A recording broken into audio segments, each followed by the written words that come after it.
اعوذ باللہ من الشیطان الرجیم بسم اللہ الرحمن الرحیم۔ ناظرین، آج کی ویڈیو میں ہم امام مہدی کے ظہور کے بارے میں بیان کریں گے۔ حضرت ابو سعید خدری رضی اللہ تعالی عنہ فرماتے ہیں کہ رسول کریم صلی اللہ علیہ وسلم نے فرمایا، حضرت امام مہدی میری اولاد میں سے ہوں گے، روشن و کشادہ پیشانی اور اونچی ناک والے ہوں گے، وہ روئے زمین کو عدل و انصاف سے بھر دیں گے جس طرح سے وہ ظلم و ستم سے بری ہوئی تھی، اور وہ 7 برس تک زمین پر حکومت کریں گے، یعنی امت کو ان کے دور میں جن امور کی ضرورت ہوگی اور جو چیزیں اس کی کامیابی اور برتری کے لیے ضروری ہوں گی، اور پوری روئے زمین کے بے تحاشا مسلمان قربانیاں دینے کے باوجود محض ان چند چیزوں کے نہ ہونے کی وجہ سے کامیاب نہ ہو رہے ہوں گے۔ امام مہدی کو قدرتی طور پر ان چیزوں کا ادراک ہوگا اور وہ ان محرومیوں اور کوتاہیوں کو دور کریں گے۔ امام مہدی کوئی پچھلے زمانے یا تیر تلوار کے دور کے نہیں ہوں گے، اس کے برعکس وہ دور حاضر کے جنگی ہتھیار اور آلات سے، جدید ٹیکنالوجی سے بخوبی واقف ہوں گے اور اپنی جنگی صلاحیتوں سے پوری دنیا پر اپنا سکہ جما دیں گے۔ چند سالوں میں وہ یہ سب کچھ کر لیں گے جو مسلمانوں سے صدیوں سے نہ بن پا رہا ہوگا۔ وہ پہلے سے پیدا نہیں ہوئے، عام انسانوں کی طرح پیدا ہوں گے، اور 40 سال کی عمر میں امت مسلمہ ان کو اپنا قائد بنائے گی اور ان کے ہاتھ پر بیعت کر کے کفر کے برپا کردہ مظالم کے خلاف وہ عظیم جہاد شروع کریں گے جس کا اختتام عالمی خلافت اسلامی کے قیام پر ہوگا۔ حضرت امام مہدی کے ظہور سے قبل کچھ علامات ظہور پذیر ہوں گی اور کچھ پہلے ہی ظاہر ہو چکی ہیں۔ سب سے مشہور علامت دجال کا خروج ہے، جسے مغربی مفکرین زد مسیح کہتے ہیں۔ یہ ذکر تورات میں بھی ملتا ہے۔ سورج کا مغرب سے طلوع ہونا، یعنی زمین کی گردش میں فرق واقع ہونا۔ قواعد علم نجوم و فلکیات کے برخلاف رمضان کی پہلی رات کو چاند گرہن اور 15 رمضان کو سورج گرہن لگے گا، اور پھر سفیانی کا خروج ہوگا۔ یہ ابو سفیان کی اولاد سے ایک شخص ہوگا اور ماں کی طرف سے بنو کلب سے ہوگا، جو بے شمار لوگوں کو قتل کرے گا۔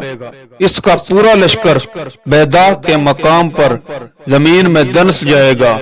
بیضا مکہ اور مدینہ کے درمیان ایک جگہ ہے۔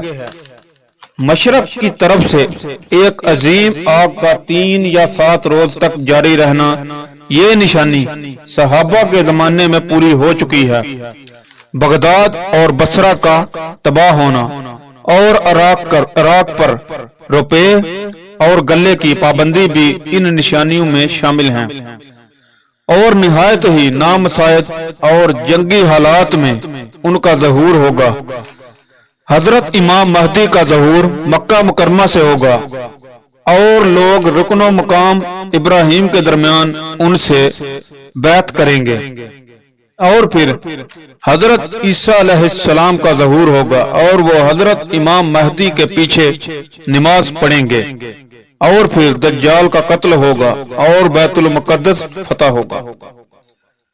حضرت کعب رضی اللہ تعالی عنہ سے روایت ہے، انہوں نے فرمایا کہ مشرقی سمندر دور ہو جائے گا اور اس میں کوئی کشتی بھی نہ چل سکے گی، چنانچہ ایک بستی والے دوسری بستی میں نہ جا پائیں گے، اور یہ جنگ عظیم کے وقت میں ہوگا، اور جنگ عظیم امام مہدی کے وقت میں ہوگی۔ مشرقی سمندر سے یہاں بحر عرب مراد ہے۔ دور ہونے کا مطلب یہ ہے کہ اس تک پہنچنا دشوار ہو جائے گا، جس کی وجہ سے وہاں آمد و رفت بند ہو جائے گی۔ عمرو ابن شعیب نے اپنے والد سے اور انہوں نے اپنے دادا سے روایت کی ہے کہ رسول صلی اللہ علیہ وسلم نے فرمایا ذی القعدہ کے مہینے میں قبائل کے درمیان کشمکش اور مادہ شکنی ہوگی، چنانچہ حاجیوں کو لوٹا جائے گا اور منع میں جنگ ہوگی، بہت زیادہ قتل عام اور خون خرابہ ہوگا، یہاں تک کہ عقبہ جمرہ پر بھی خون بہہ رہا ہوگا، اور امام مہدی رکن اور مقام ابراہیم کے درمیان آئیں گے اور ان کے ہاتھ پر بیعت کی جائے گی، بیعت کرنے والوں کی تعداد اہل بدر کے برابر ہوگی۔ حضرت امام مہدی کا تصور اسلام میں احادیث کی بنیادوں پر امت مسلمہ اور تمام دنیا کے نجات دہندہ کی حیثیت سے پایا جاتا ہے۔ امام مہدی وہ شخصیات ہیں جن کے بارے میں محمد صلی اللہ علیہ وسلم کے ارشادات صحیح مسلم، صحیح بخاری وغیرہ میں حوالہ جات ملتے ہیں۔ حدیث کے مطابق ان کا ظہور قیامت کے قریب ہوگا۔ ان کے وجود کے بارے میں مسلمان متفق ہیں۔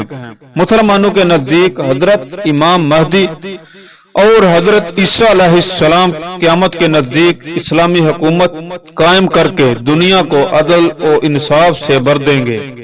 ایک ایسے شخص کے بارے میں عقائد تقریباً دنیا کے تمام مذاہب میں ملتے ہیں جو آخر میں دنیا میں خدا کی سچی حکومت قائم کرے گا اور دنیا کو عدل و انصاف سے بھر دے گا۔ ایسے شخص کے بارے میں متعدد مذاہب میں پیشین گوئیاں بھی ملتی ہیں اور الہامی کتب میں بھی یہ ذکر شامل ہے۔ مسلمانوں کے عقائد کے مطابق یہ شخص امام مہدی ہوں گے اور ان کے ساتھ حضرت عیسیٰ علیہ السلام کا بھی ظہور ہوگا، اور یہ دونوں علیحدہ شخصیات ہیں۔ ان کی آمد اور ان کی نشانیوں کی تفصیل حدیث میں موجود ہے، پھر بھی اب تک محدودیت کے کئی جھوٹے دعوے دار پیدا ہوئے اور فنا ہو گئے۔ سچے امام مہدی کی علامت ہی یہ ہے کہ وہ اپنے مہدی ہونے کا نہ دعویٰ کریں گے اور نہ ہی اعلان کریں گے، اور آج کل کے موجودہ حالات جو ان دنوں چل رہے ہیں وہ بھی ناظرین اسی طرف اشارہ کرتے ہیں اور اسی سلسلے کی ایک کڑی ہے۔